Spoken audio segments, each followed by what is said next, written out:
Hello, it's Emily Janik, and I decided to do Germany for my project. I chose Germany because I've actually visited Germany and many parts of Europe, so I kind of wanted to do something I visited or a place that I visited, so I kind of know like a little bit about the morals of Germany and just how Germany kind of runs.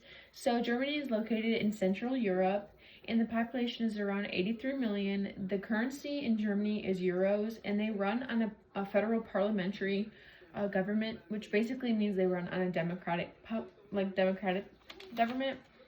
They're more collective than the U.S., but less so than many Asian countries. They're considered more low context than the U.S., and they value in direct communication, and having like that one-on-one communication is very, very important to them.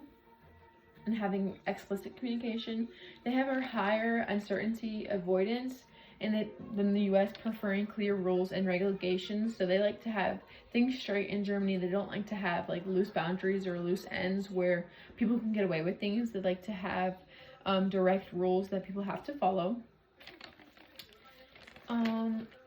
Germany has a lower power distance than the US, and they have a greater emphasis on equality. Of course, the US like focuses on equality as well, but Germany just wants everything to be in peace and in place. So they have I guess, greater emphasis on equality. Germany values cooperation more than the US, and they emphasize teamwork a lot than the US. So they emphasize in each other as well. Some norms slash values that differ from the US. Of course, the punctuality in the language is going to be different than the United States. They're going to speak German.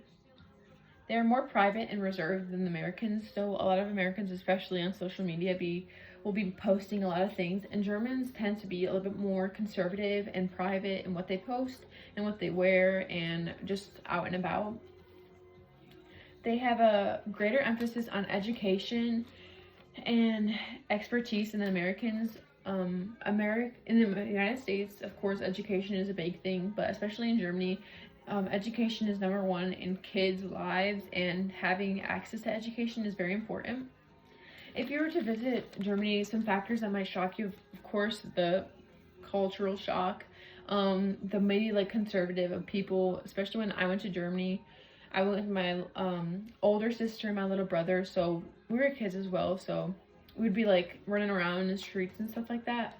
But a lot of the kids in Germany are really well behaved, and just like if you're walking along like downtown or in the street, not the streets, like the sidewalks, a lot of the people are more quiet and more conservative, and just having everything kind of like peace and quiet.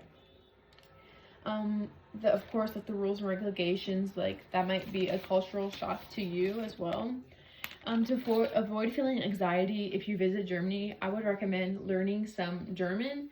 Learning a couple phrases or sentences may help you communicate your way through Germany.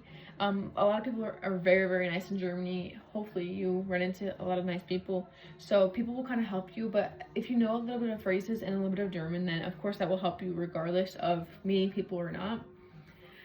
So learn some basic German. Be aware of the cultural differences. So if you're feeling anxiety, I would kind of like search up before you go to Germany about what kind of the rules and stuff are there. And of course, be open to new experiences. If you're visiting a new country, you may not know how they run. So especially being open to new suggestions and new experiences is very important. A tradition that many people have probably seen on TikTok is the Krampus. It's called like Krampus night. It falls on December 5th, where like these like people, I guess in costumes, but I think they're supposed to be like demons, go around and tell the folklore of Krampus, and I guess I'm pretty sure they steal kids. Eye contact is very important in Germany. One-on-one communication and showing eye contact amongst the people that you are talking to is very valued in Germany, and not doing so could be considered as disrespectful. So as a result, what I've learned from this research and this project is Germans value punctuality, orderliness, and different communication. And I think knowing all those things and being open to all those things will help you if you visit. Thank you.